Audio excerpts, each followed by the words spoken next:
오늘은 고린도전서 13장의 내용을 함께 나누고요. 고린도전서 13장은 사랑장으로 유명하죠. 사랑이란 무엇인지 찬송도 많고 복음성가도 많고 이 사랑에 대해서 우리가 늘 곱씹는 그런 장면이기도 합니다. 근데 고린도전서 13장이요. 어떤 흐름 속에서 나타났는지를 우리가 잘 이해해야 이 13장이 더 명확하게 드러나게 되고요. 그러면 이 사랑장이라는 것이 갑자기 왜 등장했느냐라는 것을 알려면 지금 저희가 12장부터 연결해서 보는 겁니다. 12장부터 해서 영적인 것에 대하여 말하고 있어요. 신령한 것에 대하여는 너희가 알지 못하기를 원하지 않는다라고 하면서 신령한 것에 대해서 얘기합니다. 그래서 영적이다라는 것이 고린도 교회가 오해하고 있는 이방 종교나 이교도가 가지고 있는 사상들이 아니라 영적이다라는 것 자체가 누구와 연합되어 있는 거예요? 영적이다 하면 누구와 연합된 거예요? 예수님과 연합되어 있는 그것을 영적이다라고 하는 거예요. 그러니까 예수님과 연합되어 있는 상태가 아니라 우리끼리 왜 영적이다 하면 그 느낌 있잖아요. 뭔가 이렇게 초월해 있는 것 같은 그런 게 아니라 영적이다라는 것은 분명히 신령하다라는 것은 예수님과 관계되어 있는 연합된 상태고 그 연합된 상태에서 어린아이로 머무르는 것이 아니라 계속 장성한 분량으로 가는 그 상태를 영적이다라고 하는 거예요. 그러니까 예수님을 닮아가는 그런 성장인 거죠. 그러니까 우리들은 예수님과 연합되었다라면은 예수님께까지 자라는 성장이 있어야 되는데 이것을 영적이다라고 하는 거예요. 근데 이런 영적인 삶에 성령께서 하시는 일을 지금 부각시키고 있어요.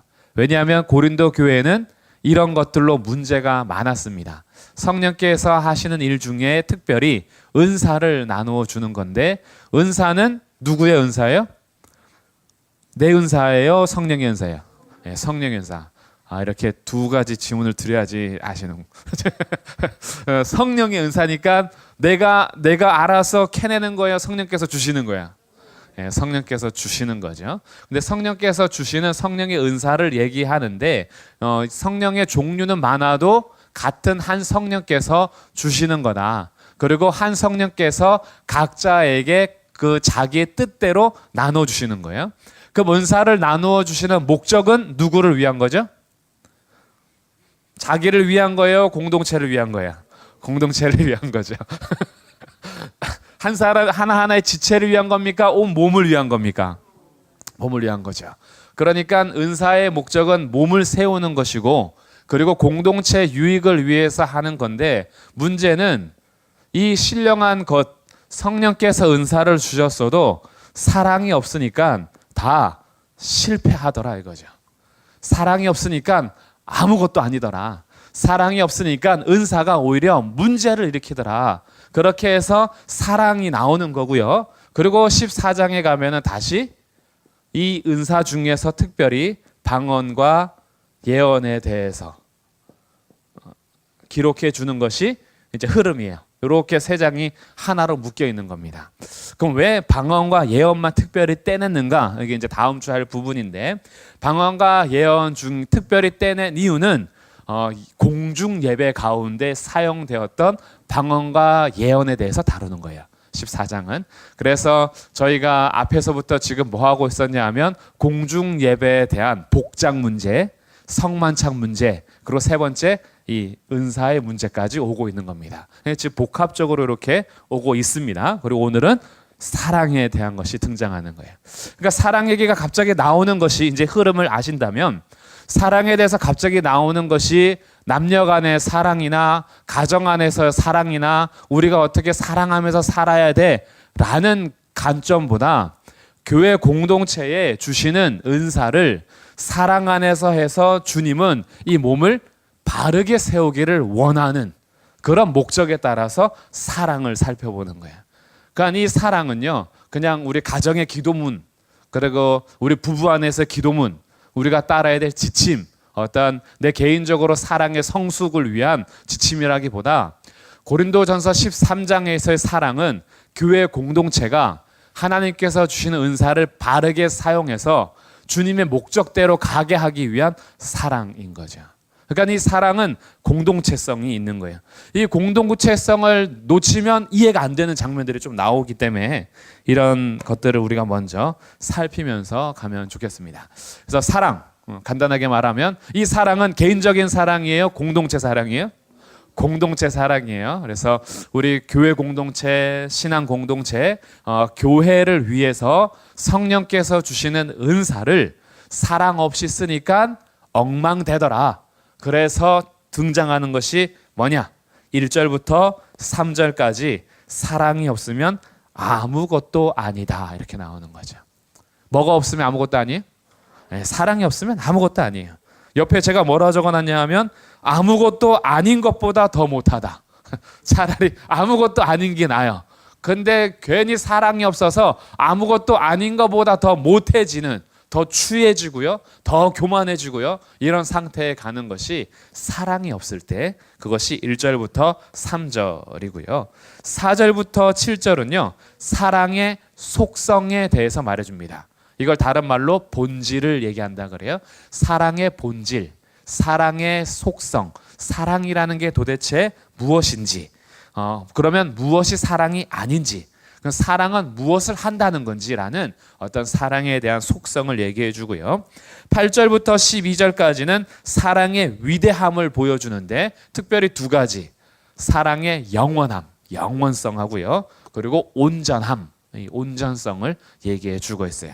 세 번째 8절부터 12절은 사랑의 위대함인데 첫 번째는 사랑이 얼마나 영원한지, 영원성, 두 번째는 얼마나 온전한지, 온전함에 대해서 말해준다. 그리고 13절이 마지막 결론이 되겠습니다. 그러면 이제 이 사랑에 대해서는 사실 지금 갑자기 등장한 건 아니고요. 자, 8장 1절을 우리 한번 앞에 잠깐 보고 오겠습니다. 자, 8장 1절 함께 읽겠습니다. 시작. 우상의 제물에 대하여는 우리가 다 지식이 있는 줄을 아나 지식은 교만하게 하며 사랑은 덕을 세우나니. 자, 지식과 사랑을 대조하면서 이미 고린도 교회에 필요한 것이 사랑이다라는 것을 얘기하고 있었어요. 지식은 너희들을 분열시키고 지식은 자꾸 너희들을 교만하게 하는데 사랑이 덕을 세운다. 그래서 몸을 세우고 덕을 세우고 공동체를 세우는 건 뭐예요? 사랑이다. 그럼 제가 8장 할 때, 우리가 8장 할 때 그래서 지식은 필요 없다 그랬어요? 아니죠. 사랑을 제대로 하려면 바른 지식이 필요합니다. 바른 지식에서부터 사랑이 나타나는 거고 사랑하는 데에서 바른 지식이 나와요. 그러니까 이거는 꼭 이거 하나는 필요 없고 하나가 필요하고 이런 건 아니지만 지금 고린도 교회 상황은 이들이 칭찬받을 만한 게 뭐였냐 하면 이들에게는 그 지식이 풍부해요. 그게 1장에서 인사할 때 감사 내용이었어요. 고린도 교회는 이 지식이 풍부합니다. 그런데 반면 지식이 풍부해서 좋을 줄 알았는데 사랑이 없었던 거죠.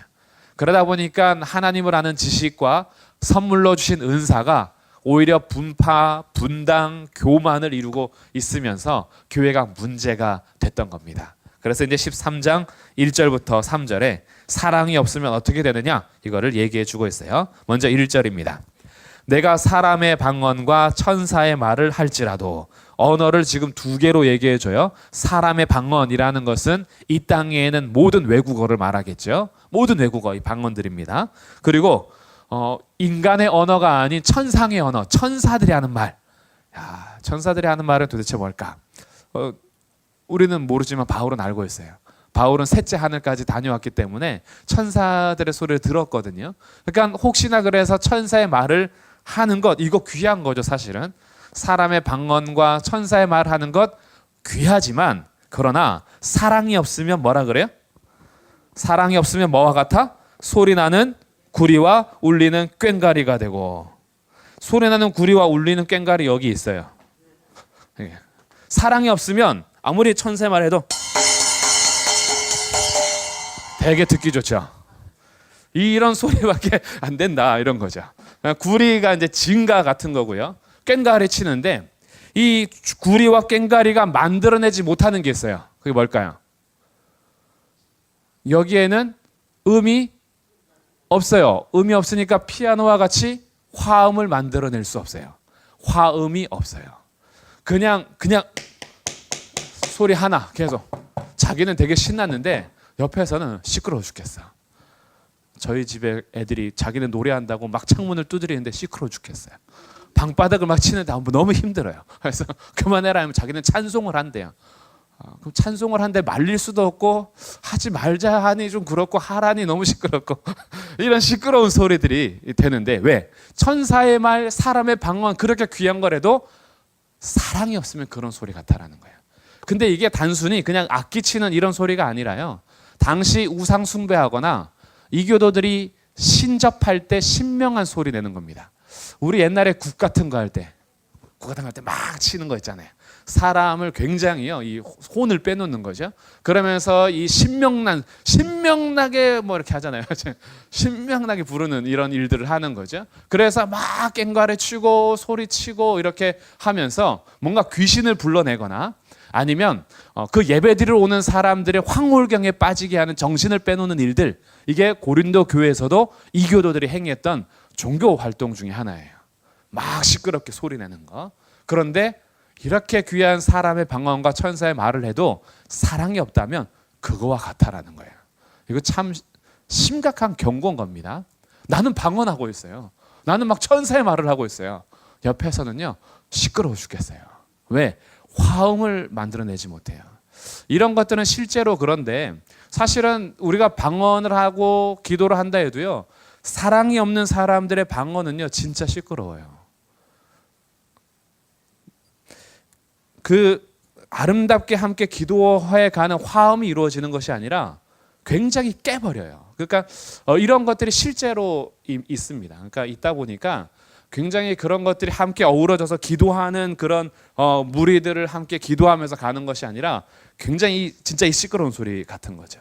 꽹과리 소리, 구리 소리, 쇠 소리 이렇게 내는. 왜냐하면 그게 방언이 잘못됐다 이렇게 말하지 않아요. 그 바울이 그 안에 사랑이 없어서 그래요. 사랑이 없으니까 나는 되게 차원이 높은 영적인 사람이야라고 생각할 줄 모르는데 그 사람에게서 나오는 소리는 시끄럽게 하는 소리밖에 안 되는 거죠. 이게 1절에서 말하는 거예요. 2절에서는요. 내가 예언하는 능력이 있어 모든 비밀과 모든 지식을 알아요.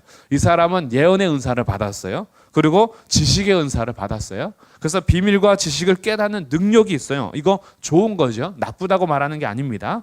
또 믿음이 있는데 믿음의 은사가 산을 옮길 만한 모든 믿음이 있어요. 아, 귀한 은사죠. 산을 옮길 만한 믿음의 은사. 그러니까 이 은사가 참 귀한데 문제는 2절 끝에 사랑이 없으면 어떻게 돼요? 내가 아무것도 아니요. 그러면 내가 아무것도 아니지. 그렇잖아요. 그럼 내가 아무것도 아니지. 내가 뭐 되려고 예언의 은사 받은 거 아니잖아요. 내가 뭐 되려고 믿음의 은사 받은 거 아니잖아요. 그래서 이 핵심을 잘 봐야 돼요. 지금 여기에서 사랑을 말하는 건 내 개인적인 유익이나 내 개인적인 사랑을 말하는 게 아니에요.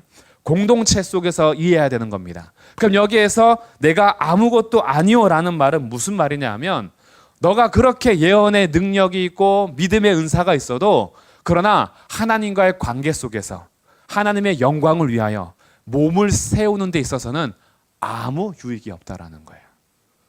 이런 아무것도 아니다라는 겁니다. 너는 그거 아무것도 한 게 없어 이런 거죠. 이런 은사를 통해서 혹시나 사람들이 많이 모일 수도 있고 이런 믿음을 칭찬받을 수도 있지만 그러나 교회 몸을 세워가는 데 있어서는 그거 아무것도 아니야 라고 선언하는 거예요. 어떻게 될 때요? 사랑이 없을 때.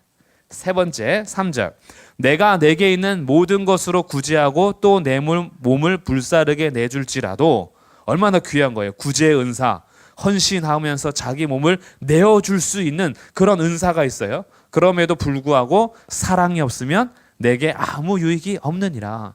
그럼 내가 유익받자고 한 게 아닌데 뭐 이렇게 생각하면 이게 이해가 안 되는 거죠.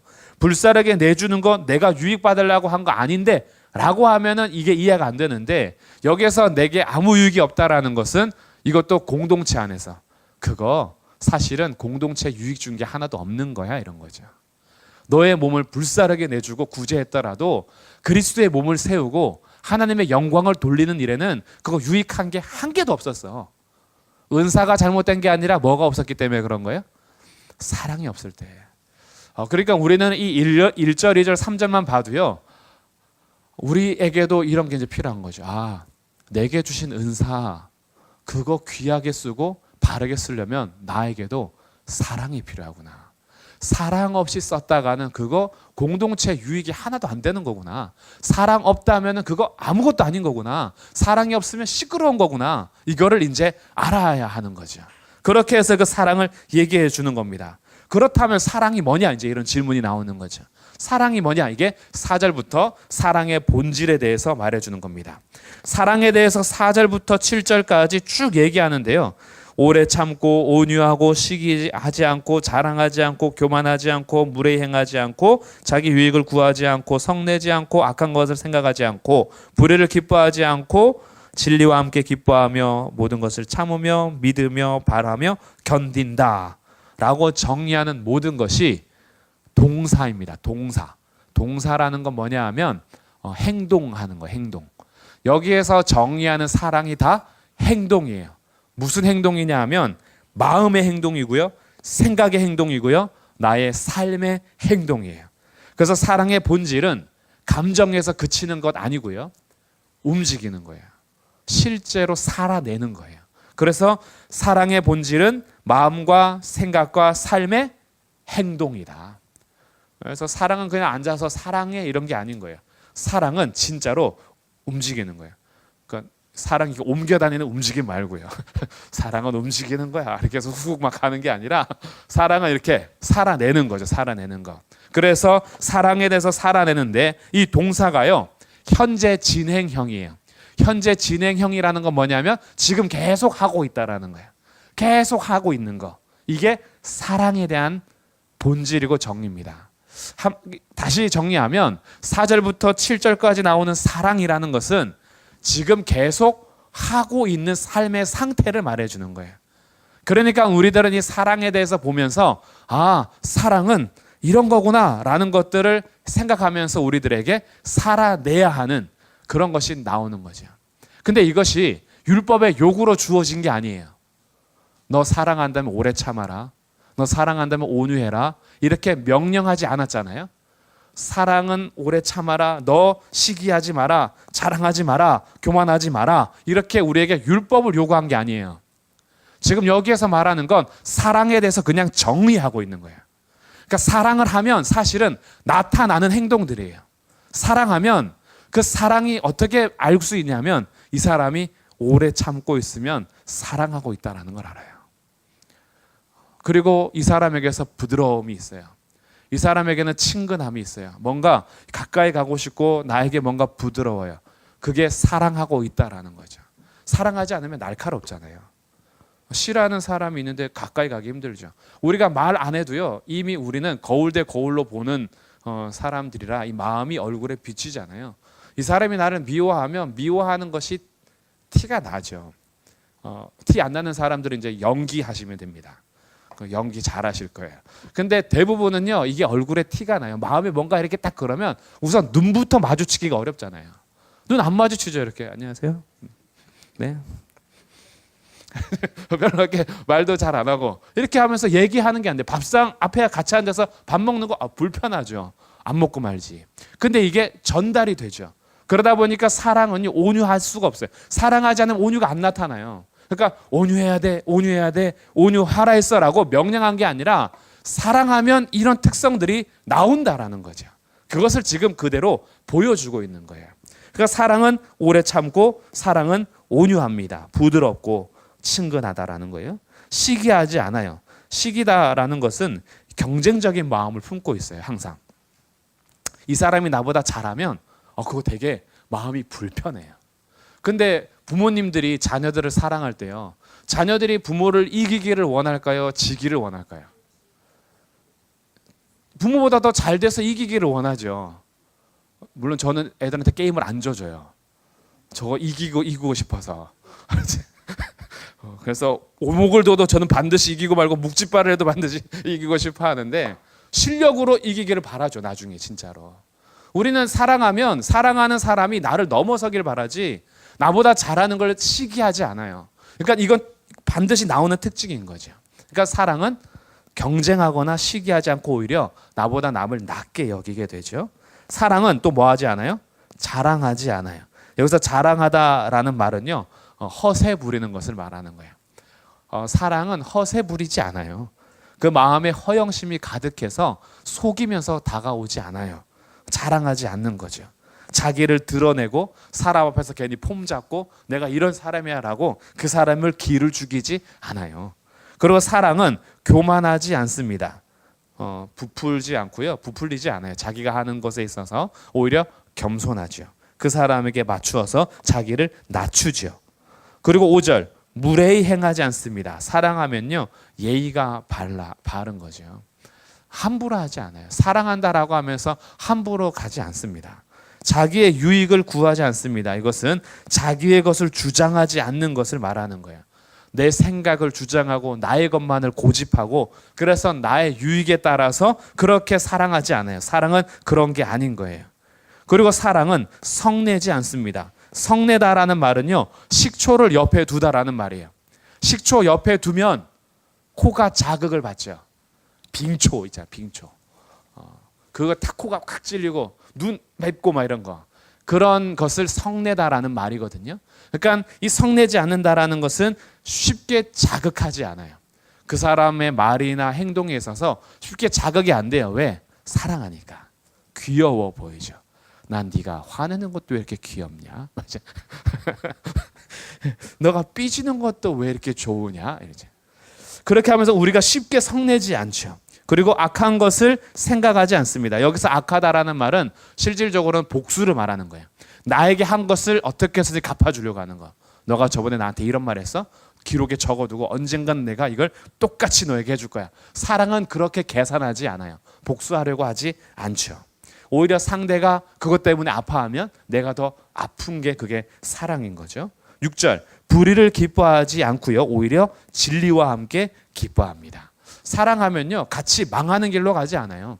불의한 길을 행하면서 서로 악한 길로 가지 않습니다. 오히려 진리 안에서 함께 기뻐하는 바른 삶과 바른 길을 걸어가려고 하는 거죠. 이 모든 것을 포함하는 것이 7절 결론이에요. 모든 것 얘기하고 있잖아요. 모든 것을 참으며 모든 것을 믿으며 모든 것을 바라며 모든 것을 견디느니라. 이게 사랑이래요. 이렇게 사랑하고 계세요? 율법의 요구가 아니라지만 이렇게 사랑하고 있냐 이제 물어보면은 모든 것을 참으며. 오늘 어떤 부분에서 못 참으셨어요? 모든 것을 믿으며 뭘 못 믿으셨어요? 모든 것을 바라며 어디에서 소망이 그치셨나요? 모든 것을 견디느니라. 더 이상은 못 견뎌. 혹시 이런 거 있으셨어요? 이 7절까지 가면서요, 결국 우리가 사랑의 본질을 알다 보면은 이렇게 사랑하신 분이 있다라는 걸 알게 되죠. 이렇게 사랑하신 분이 누구이죠? 예수님이죠. 예수님께서 오래 참고 우리를 친근하게 다가오시고, 예수님은 우리가 잘하는 것을 시기하지 않고요. 예수님은 자기를 드러내고 허세 부리거나 자랑하거나 교만하지 않고요. 예수님이 오셔서 무례히 행하지 않으셨어요. 그리고 예수님은 자기의 것을 주장하거나 자기 유익을 구하지 않고, 예수님은 성내고 화내고 이렇게 안 하시고 악한 것 복수하려 하지 않으셨고요. 오히려 자기를 죽이는 자들을 향해서 아버지 용서해 달라고 그렇게 하셨죠. 불의를 기뻐하지 않으셨어요. 그래서 불의에 대해서는 타협하지 않으십니다. 거기에 대해서는 상을 엎어버리시는 것까지 하시죠. 오히려 진리와 함께 기뻐하셨어요. 모든 것을 참고 모든 것을 믿으며 모든 것을 바라며 모든 것을 견뎠습니다. 그러니까 이 사랑에 대해서 이렇게 사랑하신 분이 있다라는 것을 알면서 이 사랑의 본질을 알면은 우리로 하여금 어디로 가게 하냐 하면 예수님께로 가게 하는 거예요. 그래서 우리가 모든 것을 참고 모든 것을 믿고 모든 것을 바라고 모든 것을 견디기 위해서는 우리에게서는 할 수 없다라는 고백이 나오죠. 우리가 이런 사랑을 닮아가기 위해서는 위에서부터 부으시는 사랑이 필요한 거예요. 그러다 보니까 위에서부터 부으시는 사랑을 구하면서 우리에게 주는 은사를 몸을 위해서 사용하는 이런 몸의 세움이 사랑 안에서 표현이 된다라는 거죠. 그러니까 우리가 완전하지 않아요. 우리의 사랑이 완전하지 않고 우리는 늘 불완전한데, 우리를 향해서 완전하게 사랑하신 분이 계세요. 그래서 그 완전하게 사랑하신 분에게로 가면서 그 사랑을 우리가 구하여 우리도 사랑을 먹어야 되는 사람들이에요. 우리도 사랑을 누려야 되는 사람이고요. 그래서 하나님의 사랑을 많이 받으세요. 하나님의 사랑을 많이 누리세요. 하나님한테 가끔 응석도 부르시면서 그래도 나를 응석 받아주시는 하나님. 하나님 앞에 나와서 그렇게 고래고래 원망하고 소리질러도 쉽게 성내지 않고 우리를 탁 온유하게 안아주신 하나님의 사랑을 많이 누리세요. 내가 막 엇나갔을 때도 나를 끝까지 포기하지 않고 사랑하셨던 그 하나님. 내가 정말 그 죄의 끝자락에서 하나님을 향하여서 반항하는 그때에도 나를 결코 놓지 않고 십자가 그 사랑 마지막 피 한 방울 쏟아주신 그 하나님의 그 사랑을요 많이 누리고 경험하세요. 그 사랑을 누리면서 그 사랑의 흐름이 우리에게 나오는 거죠. 내가 내 힘으로 사랑할 수 없잖아요. 나의 힘으로 사랑할 수가 없어요. 주님께서 주시는 그 사랑이 부어질 때 그 사랑이 표현되는 거죠. 그래서 사랑은 사랑하라라고 주님께서 우리에게 요구하시지만 사랑에 대해서 정의할 때 사랑의 정의를 우리에게 명령으로 주지 않고 사랑은 이런 거야 라고 가르쳐 주셨어요. 사랑은 이렇게 나오는 거야. 오늘날 사랑이라는 것이 얼마나 많이 변질됐는지, 우리들이 말하는 사랑이 얼마나 자기 중심적이에요. 자기 유익을 위해서 사랑하고요, 자기 편안하려고 사랑하고요, 자기의 되게 마음에 대해서 자기의 자존심을 세워가면서 사랑하는 그때에 믿음의 공동체에게 주시는 사랑이 너희들이 쏟아누는 사랑은 다른 사랑이야. 그래서 다른 사랑에 대한 단어까지 나온 게 아가페라는 단어입니다. 그 단어가 새롭게 해석이 되고 새롭게 출현이 되는 거예요. 아가페라는 단어가 헬라어에서 구약 성경에 대한 하나님의 사랑을, 히브리어로 되어 있던 하나님의 사랑을 헬라어로 번역을 해야 되는데 하나님의 그 사랑을 어떻게 번역할까라고 헬라어를 찾다 보니까 에로스 할 수가 없어. 연인 간의 사랑으로 하나님의 사랑이 다 설명이 안 돼. 스트로게 부부 간의 사랑, 이런 부모의 그 사랑이 뭔가 부족해. 뭐 이렇게 그 친구 간의 사랑, 이것도 뭔가 부족해. 그래서 탄생되는 단어, 그리고 새롭게 출현되는 단어, 새롭게 정리하는 단어가 아가페라는 단어예요. 그래서 우리는 이제 알죠. 희생과 헌신적인 사랑에 대한 개념이 생기는 거죠. 그러니까 이렇게 사랑에 대해서 우리에게 다시 정의를 해주고 있는 거예요. 이런 사랑이 얼마나 위대한가, 그 위대한 것을 8절부터 보여주는데, 자 8절, 사랑은 언제까지나 떨어지지 아니하되 예언도 패하고 방언도 그치고 지식도 패하리라. 은사하고 비교하고 있어요. 예언 언젠가 사라질 겁니다. 방언 언젠가 그칠 거고요, 지식도 언젠가는 패하게 될 거예요. 그러나 사랑은 영원합니다. 사랑은 떨어지지 않아요. 우리 천국 가면요, 예언과 방언과 지식은 그치고 패해지게 될 거예요. 그때는 이제 그런 거 다 별로 소용없어요. 그러나 사랑은 영원해요. 천국에서도 그 사랑은 계속 이어지는 거예요. 그러니까 사랑은 영원하고요, 은사는 유한해요. 은사는 이 땅에 살아가는 동안에 필요해서 주신 거고요, 사랑은 은사가 있든 없든 있어야 되는 거예요. 사랑은 그렇게 해서 사랑이 오히려 영원한 거고, 또한 9절, 우리는 부분적으로 알고 부분적으로 예언하니 온전한 것이 올 때에는 부분적으로 하던 것이 패하리라. 우리는 지금 현재 부분적이지만 온전한 것이 올 때가 있대요. 그러니까 온전한 것이 오기 전에는 우리가 아무리 똑똑한 것 같고 우리가 아무리 완전한 것 같아도 우리는 완전하지 않아요. 우리는 부분적이에요. 그 부분적이다라는 것을 설명하는 게 11절입니다. 내가 어렸을 때에는 말하는 것이 누구와 같아요? 어린아이 같고, 깨닫는 것이 누구와 같아요? 어린아이 같고, 생각하는 것도 어린아이와 같아요. 말하는 것, 깨닫는 것, 생각하는 것. 이 어린아이와 같아라는 것을 지금 설명하기 위해서 말하는 것도 깨닫는 것도 생각하는 것도, 이게 다 어린아이와 같았어요. 어린아이의 특징, 어린아이들의 말은요 되게 칭얼대죠. 쉽게 말하면 찡찡거리는 거 있잖아요. 보채죠. 왜 이렇게 보채는지. 그리고 어린이들은요 말을 흉내는 잘 내요. 그래서 말 조심해야 되잖아요. 어린이 앞에서는 금방 따라하죠.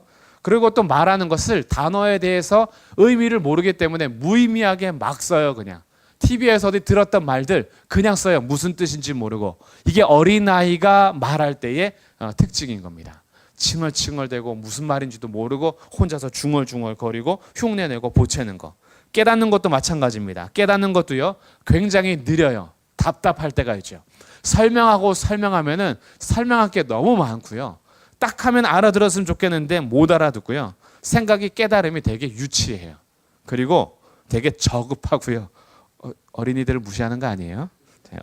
어린이들의 특징을 말하는 거니까. 자, 그리고 어린이들은 비상식적이고 통찰력이 없어요. 뭔가 꿰뚫어 보지 않아요. 그냥 단편적이죠. 그때그때 그것만 이제 볼 줄 아는 게 어린이의 깨달음이에요. 그리고 어린이들의 생각은 뭐예요? 어린이들의 생각은 자기 중심적이고 이기적이에요. 남을 배려하고 남에 대해서 먼저 생각하기보다는 나 먼저 생각하는 게 어린이들의 생각인 거죠. 근데 이렇게 했던 것이 나중에 언제가 되면 버리냐면요. 11절 끝에 장성한 사람이 되어서는 어린아이의 일을 버립니다. 장성한 사람이 될 때 버려요. 그러니까 이 장성한 사람은 언제 되냐면 사랑할 때 장성한 사람이 되기 시작하죠. 우리 표현으로는 이제 철이 들어가기 시작하는 거죠. 얘가 철이 들었어. 부모님께 하는 말이 달라졌어. 부모님을 향한 생각이 달라졌어요. 근데 이 사랑할 때는요, 고민이 있고 고통이 있어요. 사랑하다 보니까 부딪힘이 있어요. 자기 중심적으로 살아가던 어린아이와 같은 내가 다른 사람과 부딪히면서 살아가다 보니까 옛날에는 내가 윽박질러도 별로 마음이 불편하지 않았어. 오히려 내가 이겼다라고 생각했어. 초등학교에서 아이들과 말싸움하면은 그냥 내가 큰 소리 쳐서 어떻게 해서든지 상대가 말 못하게 하는 게 내가 기분이 좋았어. 근데 철이 들고 나면 내가 윽박질러서 얘기했는데 저 사람이 주눅 들었어. 근데 자꾸 그게 마음에 걸리는 거죠. 자꾸 그게 더 마음이 불편해져요. 사랑하면 그 사람이 주눅 들고 그 사람이 지는 것이 나한테 편하게 오지 않아요. 거기에 대한 고민이 생기고 고통이 생기고 나 중심적으로 살아갔던 그 삶을 다시 한번 생각해 보게 돼요. 나는 커피가 좋은데 그 사람은 커피를 못 마신대. 이 사람은 자꾸 우유만 먹는데. 어느 날부터 우유 전문점을 찾아다니기 시작하죠. 옛날에는 그냥 나 중심적으로 무조건 커피숍이었어요. 네가 먹든지 말든지 나는 커피가 좋으니까 커피집에서 만나 했는데 사랑하기 시작하면은 이 사람이 커피를 먹으면 나 때문에 속이 아파한다는 거 알기 시작해요. 어린이 때는 상관없어요. 나는 오늘도 맛있는 커피를 마셨거든요. 사랑하면 달라지죠. 아, 이 사람을 위해서 커피집에서 만나면 안 되겠다. 이게 이제 어른이 돼가는 거예요. 사랑하면서 그가 장성한 분량에 가기 시작하는 거죠. 그러니까 사랑은 부분적으로 알고 어린아이와 같은 사람을 온전하게 하며 그리고 이렇게 세워주는 어른으로 장성하게 가게 하는 거죠. 그러다 보니까 계속 자라는 중에 12절 우리가 지금은 거울로 보는 것 같이 희미하나. 여기서 말하는 거울을 오늘날의 거울로 생각하시면 안 돼요. 오늘 거울은 안 희미해요. 오늘날 거울은 잘 보여요. 오늘날 거울은 얼마나 깨끗해요. 여기서 말하는 거울은 구리 거울, 청동 거울. 막 이렇게 닦아도 잘 안 보이는 거, 희미하게 보이는, 뿌옇하게 보이는 그런 거울이에요. 그래서 그때 그 거울 보는 것처럼 희미하나 그때에는 얼굴과 얼굴을 대하여 볼 것이요 지금은 내가 부분적으로 하나 그때에는 주께서 나를 아신 것 같이 내가 온전히 알리라. 그때가 언제냐? 그때가 10절 온전한 것이 올 때에는이죠. 온전한 것이 오면 어린아이와 같은 나도 더 장성해지고 지금은 희미하게 아는 것도 내가 이제는 완전하게 알게 될 그날이 있어요. 근데 그 온전함이 뭐예요? 그게 사랑이라는 사랑. 예수님의 그 완전한 그 사랑을 우리가 얼굴과 얼굴 보듯이 깨달을 때가 있고 그렇게 하면서 우리는 점점 자라는 거죠. 그러니까 이 땅에서는 완전해지지 않겠지만 이 땅에서 그렇다고 어린아이로 계속 머무르면 안 돼요. 장성한 사람으로 계속 가야 되는 거죠. 그 장성한 사람으로 가는 것은 은사가 우리를 그렇게 만들어주는 것이 아니라 사랑할 때 이루어지는 거예요. 사랑할 때. 아무리 좋은 은사를 가지고 있어도 어린아이 같은 사람들이 있어요. 그 은사가 잘못됐다라고 성경은 말하지 않아요. 은사를 잘못 사용하고 있다라고 얘기하죠. 그리고 그 사람이 계속 어린아이인 것은 사랑이 없어서 그런 거야 라는 거죠. 사랑. 그 사랑은 이토록 귀한 겁니다. 사랑이 없으면 아무리 우리가 좋은 능력을 가지고 있어도 아무 유익도 없고 아무것도 아니고 시끄러운 소리밖에 되지 않죠. 그렇기 때문에 우리를 영원하고 온전함으로 초대하는 것이 사랑으로의 초대인 거예요. 이 사랑을 우리에게 주님께서 주셨고 그 사랑으로 서로를 사랑하라고 우리에게 초청하고 있는 거죠. 이게 주님께서 우리를 향한 아가페 사랑이고, 그래서 그 아가페 사랑을 성도들끼리도 하기를 원해서 성도의 사랑을 아가페로 소개합니다. 성도들의 사랑을. 그래서 마지막 13절 우리 같이 한번 읽어보겠습니다. 13절 시작. 그런즉 믿음, 소망, 사랑 이 세 가지는 항상 있을 것인데 그 중에 제일은 사랑이라. 아멘. 항상 있어요. 믿음도 항상 있고 소망도 항상 있고 사랑도 항상 있을 거예요. 근데 그 중에서 제일은 사랑이다. 그 중에 가장 큰 것은 사랑이다. 사랑에서부터 나오는 믿음, 사랑에서부터 나오는 소망, 그 사랑이 기본이 되고 그리고 전부가 될 때 그때부터는 살기 시작하는 거죠. 생명체가, 공동체가 살아나기 시작하는 거예요. 그래서 그 사랑을 지금 우리에게 가르쳐주고 이 길로 초대하고 있는 거예요. 우리가 사랑할 때 더 잘하니까 혹시 우리 안에서 어느 선에서 성내는 것을 멈추지 못할 때, 어느 면에서 내 말하는 것이 어린아이와 같을 때, 내 말하는 것이, 내가 행동하는 것이 참지 못하고 온유하지 못하고 자꾸 뭔가 시기심이 일어나고 복수심이 자꾸 내 안에서 생기고 그 사람에게 자꾸 무례히 행동하는 그런 나의 삶이 나타날 때, 그때 우리가 깨달아야 될 게 있어요. 아직도 내가 어리구나. 상대편의 잘못만을 헤아릴 수 없어요. 자기 눈에 있는 들보는 보지 못하고 형제의 눈에 있는 티만 발견하는 그런 모습인데, 오늘 이 13장의 말씀 앞에 딱 서면 나도 어린이였구나 라는 걸 알게 되죠. 내가 어리구나. 나에게도 그 사랑이 필요하구나. 그래서 주님으로부터 사랑을 구하고, 하나님 제가 아직도 어려요. 저도 장성한 분량에 가기를 원해요. 라고 우리의 마음에 이런 소원이 생기죠. 그리고 그런 소원들, 그렇게 하나님 앞에 매달리고 그 사랑을 구하는 한 사람 한 사람을 통해서 나도 모르는 사이에 이 사랑의 특성들이 흘러가기 시작하는 거예요. 이것이 교회 공동체인 겁니다. 그래서 교회가 정말 필요한 것은 사랑인 거죠. 하나님의 사랑과 우리 서로에 대한 사랑이 우리에게 절대적으로 필요합니다. 오늘 수예배 안 나오신 분들보다 오늘 우리들이 더 사랑하는 어른이 되시길 바라요. 그래서 그래, 내가 먼저 사랑하자, 내가 더 사랑하자, 그런 마음으로 어른이 한 명 한 명 더 생겨서 우리 교회가 정말 사랑으로, 그 사랑으로 생명이